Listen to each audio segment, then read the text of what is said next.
Hey y'all, it's David Ducker coming back at you, and today I'm going to be talking about the 4 RPG skills. The fourth skill, in fact, and that is storytelling. That is moving the story along from point to point to point to point. Some characters, some players will turtle. They'll sit and they'll think, they'll ponder, they won't move. And they could be great writers, it could be great with descriptions, it could be great at role playing, but they don't move the story forward. That's what this skill is about, storytelling. It's about finding the drama, pushing the pace, injecting momentum into the game.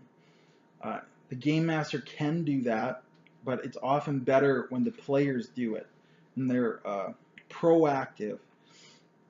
And then the GM only has to react. He has to have his sandbox and it's ready to react to whatever they do. They'll do things and then he just reacts. He doesn't have to think, drain his energy, hopefully. So and this can tie into other skills.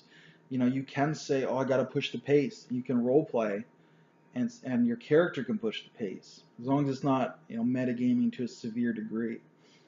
Uh, you can think, "Oh, I got to push the pace," and you can do something and describe it, and hope that description can move you forward. I run out of the room suddenly, and you could push the pace that way, move the story forward. Or I start dropping elbows on fools uh, out of the blue, and you push the pace and move the story forward. It can be something you've written. I've written all these goals, and now I'm going to pursue one of them. Writing a goal is great, but you have to eventually pursue it, or it doesn't really matter that it's there. And that's what this skill is all about. This can be the most dangerous skill to have, because if you're weak in all the other areas, you might move the game in a way that doesn't make sense, or you might move the game in a destructive way.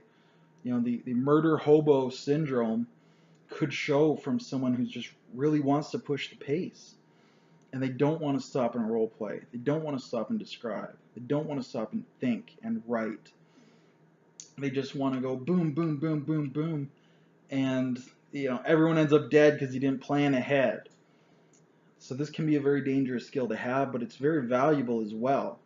Any GM I'm sure will appreciate when he can sit back, the players will move themselves through the story. He doesn't have to do work, he can take a rest. That's great, that's awesome. And I'm sure we've all, as players, seen a GM who can't move the story forward and expects you to find some obscure clue that he thinks he's given to you but you haven't picked up on. So the storytelling ability, this fourth skill, is moving that story forward in a logical way, keeping the pacing good, not too fast, not too slow, alternating it, making it make sense. So you can say, what would make sense and push the pace?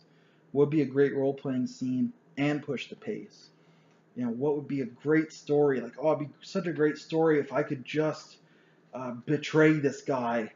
I just something tells me it'd be wonderful if this man were betrayed.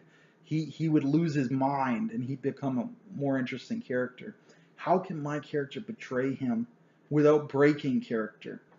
How does it make sense for me to betray him? And even just engaging in conversation, it's being like, "Hey Jack, how you doing? Uh, Anybody betrayed you lately?" And just be like, "No, no one's betrayed me. Why would anyone betray me?" And like, I don't know. I just heard people talk, and I wanted to make sure you're okay, buddy. And and he starts to get paranoid and crazy. Uh, and in that way you can say, "Oh, my character didn't think anything of it," but out of character, you're pushing the pace. You're getting him some spotlight time. And this can also be shining the spotlight on other characters, which is great. Other player characters, that is. Being a team leader in that sense to say, "Hey, Scotty hasn't had a scene in a while. I'll go talk to Scotty's character." Or it can be a little bit of metagaming.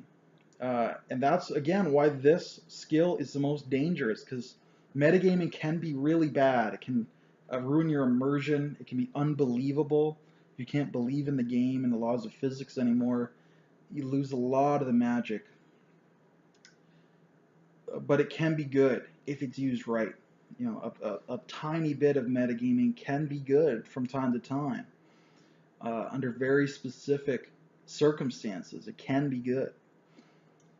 So that's going to be my general overview of the storytelling skill. It's all about momentum and pacing, while maintaining that narrative focus and maintaining the continuity to not break character, not do something that doesn't make sense in the context of your game world.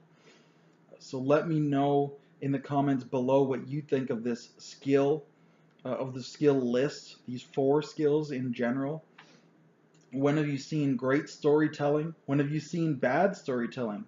Great narrative control, bad narrative control. And until I see you again, good day and good gaming.